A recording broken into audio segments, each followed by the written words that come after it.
All right, welcome guys to another edition of Nerdthusiast Poker Podcast and Video. We are sponsored now by a couple great sponsors. I want to shout them out real quick. Buddy. So you can check them out, twitch.tv/The Slot Squad. It's nightly casino action that you can check in on. There's live dealer, blackjack, roulette, poker, slots every night. And I'm actually on there a couple nights, so make sure you stop by. We got giveaways for you guys every night if you stop by. It's pretty cool. And you can ask a ton of questions. Even if you don't know stuff about poker or roulette, you can stop on there and ask live in chat, and we'll answer it for you guys. On top of that, we have another great sponsor. If you're in the state of New Jersey or you plan on being in the state of New Jersey, we have a free sign-up code. If you use our link down below for 888-POKER, it's down below in our description. You get $20 free, no deposit needed. You don't have to put a credit card in and do like a whole kind of – no. You just literally sign up as long as you're over the age of 21 in the state of New Jersey, and boom, you get $20 for free. Like, seriously, here's $20. Take it. Go down below. Sign up. Check it out. All right? Thanks, guys.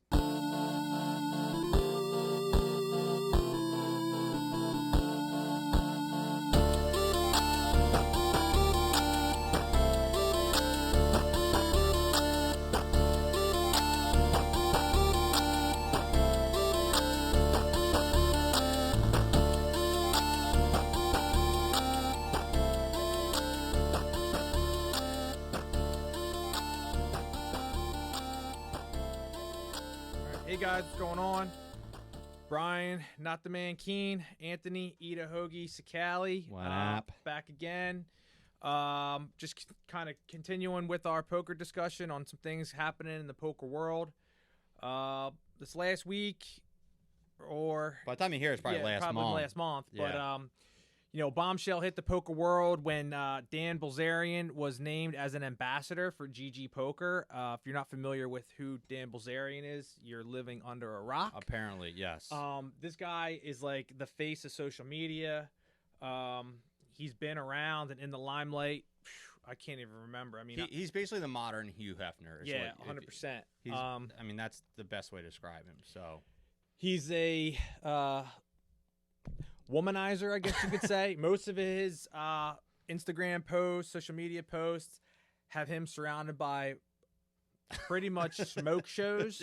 9 times out of 10, they're rocking bikinis or less. a lot less. So if you aren't following him on Insta and all these other social media sites, Facebook or whatever, Twitter, listen, do yourself a favor and follow this guy.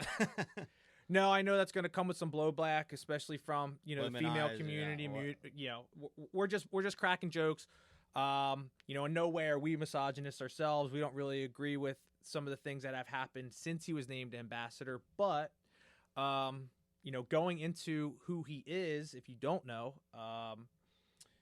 So Dan Bilzerian is pretty much a playboy. He's a rich playboy at that. So his dad was like, I don't want to say Wolf of Wall Street, but like in the 80s, he was like one of these guys, like a Wall Street. Yeah. And he got in trouble for a lot of big things on the Wall Street world. He got inside trading, stock and fraud, tax fraud, all kinds basically of Wolf stuff. of Wall Street kind of stuff, Yeah. right? And so he had all these funds set up apparently for his kids and like money overseas stashed everywhere. And Yeah. he ended up getting indicted. And if you've ever watched Wolf of Wall Street, which I recently just rewatched, like they stashed money like in all these, like they call them rat holes all over the world. And so coincidentally, up comes Dan Bilzerian. So Dan Bilzerian claims. That's what he claims. He claims that he won $50 million playing poker amongst high-stakes cash games. Now, first off, me and Brian have been in the realm of poker 20 years, right? And I think anyone that's in the poker world would say the same. This is definitely BS. Like, this is definitely a BS story. Because I'll tell you what, and this is how remember when everything was going on with, like, the A-Rod and like those high celebrities and stuff, and you were hearing about these cash games. You were hearing about all these high. I was hearing about these high stakes cash games. Toby Maguire and all these guys. This was like people talking around felt like, there's a game up in New York that people talk about, like A-Rod, these people playing. Like I was hearing about these things.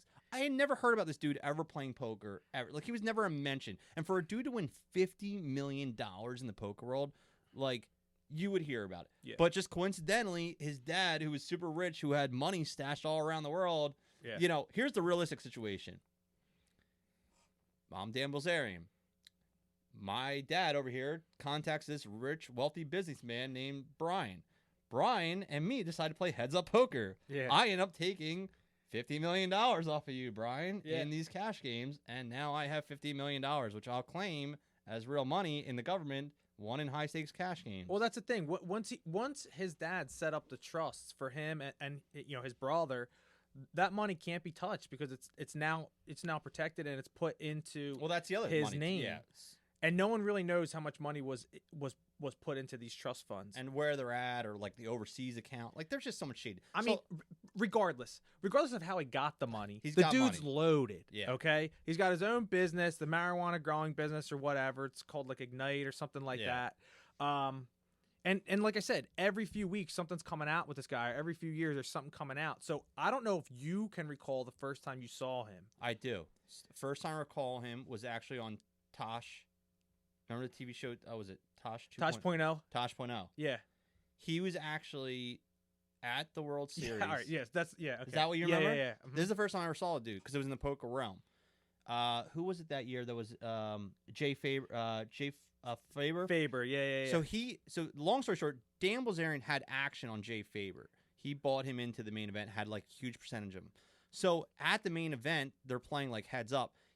Dan Bilzerian has a huge beard, or he did at the time. He still has a beard, but it was pretty big. Yeah. He had like some smoke show girl in the background. Like, he's not playing. He's in the crowd. And he's just sitting there like watching this dude try to make like millions for him. And this like smoke show is just like rubbing his beard, like just gently like rubbing his beard the whole time. And so it kind of like blew up. That was the first time I ever saw it.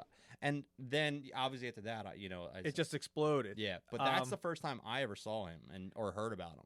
Yeah, I know. Like, what was it? 2 years ago, he was actually at the Las Vegas shooting when that happened. And remember, he was like live streaming, like running. Yeah. And he's like, I'm going to get my gun. And like, I think he like went into a cop car and was trying to convince the cops to give him a gun and all this stuff. Yeah, because he's like a deputy or something or he was in like Nevada. I don't think he's like legally carried, but he can like do stuff for the police if they need be. And he like asked the cop if he could borrow his gun. I mean, the dude is jacked. I mean, if you look at him, well, he actually went through. He was in the military. He went through Navy SEAL training twice and basically failed out both times. They kicked him out, like, apparently, according to him, it was like right near the end of BUDS training. That's what the Navy SEAL training is called, BUDS.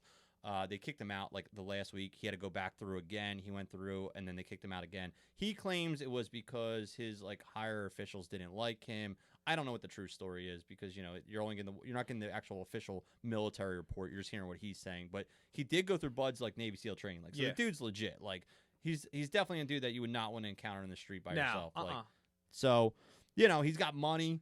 He's like, I mean, he's jacked. He's jacked. He's got women around him. Like, I mean, so now and so he is in the poker realm. Now, the only cash I think is on record for him, I'm trying to see. He had like a cash in the main event in like 2008. Him and his brother actually end up cashing in like the WSP main event.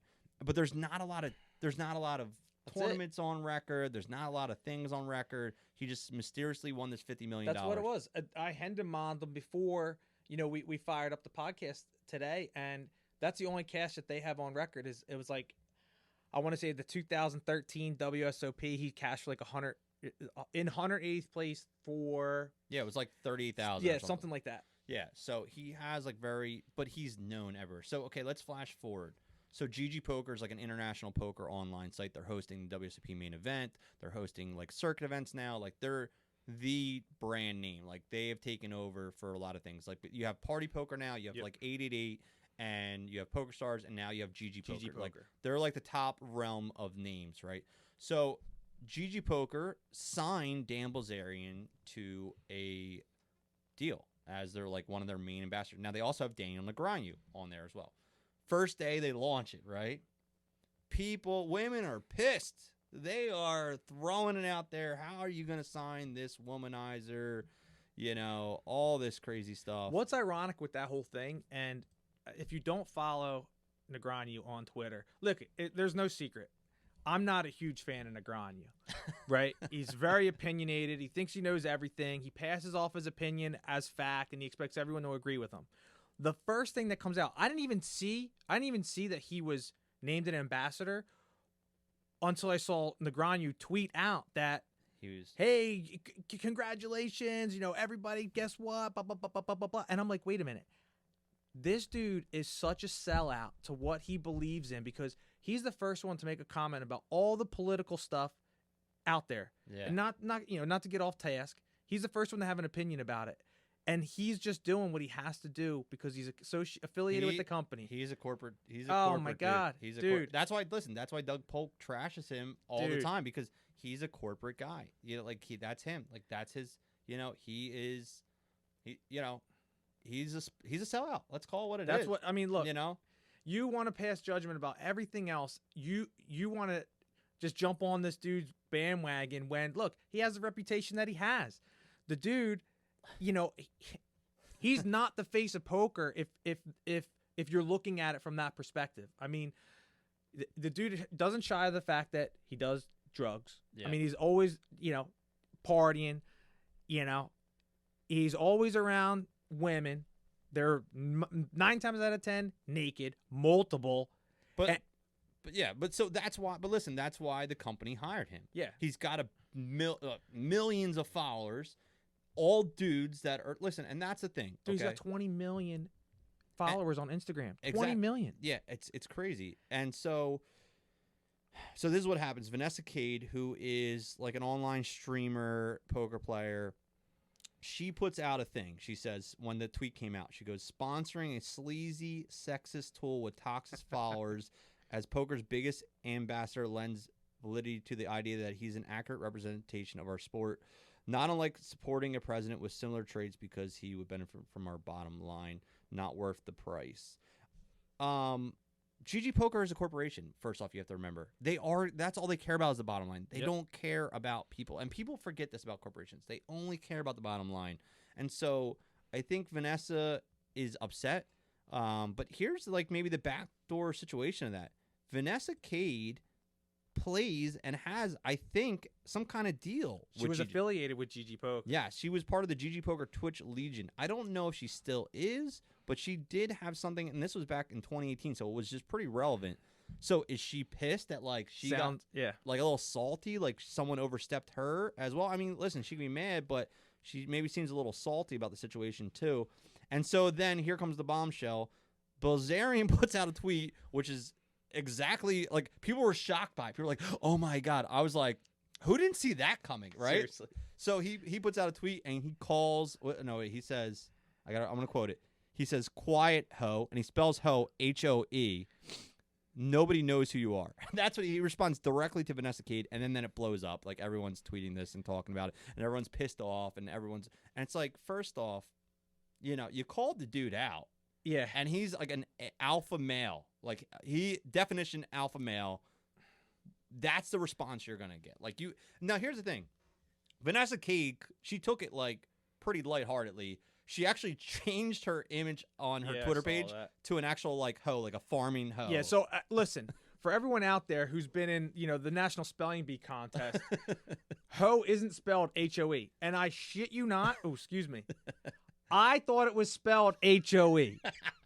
So when this comes out, I'm like, what's wrong with it? What do you mean the spelling? So then obviously it's supposed to be HO. Yeah. But listen, I'm 37 years old. I was just educated on the fact that that's how you actually spell hoe. Well, Dan Bilzerian's like 40. So yeah, he's in a row. I mean, okay. So anyway, there was a lot of backlash about it. But at the end of the day, it is the bottom line. It's a corporation. This is what they want. They want I understand. Okay, I understand from the female perspective because they want more. They want to make more females come into the game, right? And that's what they say, But at the end of the day, you have a corporation that looks at the bottom line, and what is the bottom line? It's 99% male. Yep. It's 99% males that like to hang out and look at beautiful women. I mean, like that's a big demographic of the guys that play poker. Absolutely. It might be sexist or whatever, but that's what it is. So if you have a corporation, that's what they're going after. And it might not be right, and I'm not going to sit here and pass judgment on saying it's right or wrong, but what I am going to say is that it is what it is, and I'm just saying because I'm not shocked by this. I'm not shocked. You're not shocked by that. What I'm not shocked by is that nothing has come out from GG Poker in response to this. Like the same thing. They never even put like apology. Nothing. Nothing's come out. They knew what they were getting. They knew who they were getting. This wasn't like they got somebody and then they knew what it was, and that's what makes me believe that they knew that it was for the bottom dollar, the bottom line. Look, I understand that in this situation, it's a gender thing, female, male, but there are prominent poker players, Phil Hellmuth, Mike Mattisau, that openly berate players in the middle of a tournament or at the cash game table for their, incorrect play. And that's okay because that's them. Yeah. And I understand that, there's a difference between, a female and a male.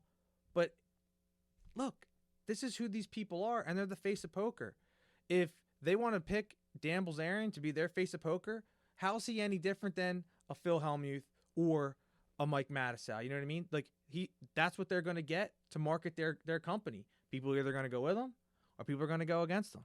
Yeah, that's it. Like you said, bottom line. It's all that matters. Yeah, and so I know Vanessa's pissed about the bottom line, but that's what it's going to be. And until I don't know what's going to change it, but and so the other thing is all their ambassadors are male. I think they're all white males, and so there's no diversity for GG Poker. And does it right? No, but that's what it is. And unless you come, other corporations have to step up to the plate and say, okay, we're going to do this. But all right, before we end this, one of the funnier things that I kind of saw some of the tweets is, I don't know if you saw it, but they were talking about how, do you remember when Kate Hall and Mike Dentale played like Heads Up? Yeah. So someone was like, oh, they should play Heads Up for blah, blah, blah, blah, blah, blah, blah. So in comes in the head of ACR, which is one of the shadiest poker sites you can play on. Phil Nagy comes in and is like, oh, yeah, I'll bankroll you, Vanessa, if you want to play. And it's like, wow, look at that. He's combating with GG Poker by just backdooring them, backing her and saying, hey, I got your back, which is what? In direct response to pretty much GG Poker bringing on Bilzerian. Like I would siding with the other side. My money's on Vanessa Kade. If that battle goes in, 100% on Vanessa Kade. If there's a set, I would like to see that matchup. I think it would be great for poker. I think Vanessa versus Bilzerian would be a great fight. My money's definitely on Vanessa. I don't think Dan's actually a good poker player at all. We've never seen anything to prove us that way. So until I'm proved wrong, but I would love to see a heads-up match go on. I think it would be great for the game. And here's the other thing too. It gives her ability to shut him up. Because the Dentale Kate Hall situation, I feel like Dentale was like, after he got crushed there, like no one even heard, like, hey, that's the great thing about poker is like male or female, when you're on the poker table, there's no like, oh, that guy's physically bigger or stronger than me. Like, no, it's like, it's even playing field. Even playing field. So let's get it on. We're calling it right now. Nerdthusiast Poker. Let's go. We'll commentate it. Let's go. Yeah, could you imagine? We'll do a live stream commentation. Look at these two nerds in their basement recording their podcast. Want to commentate this heads up match.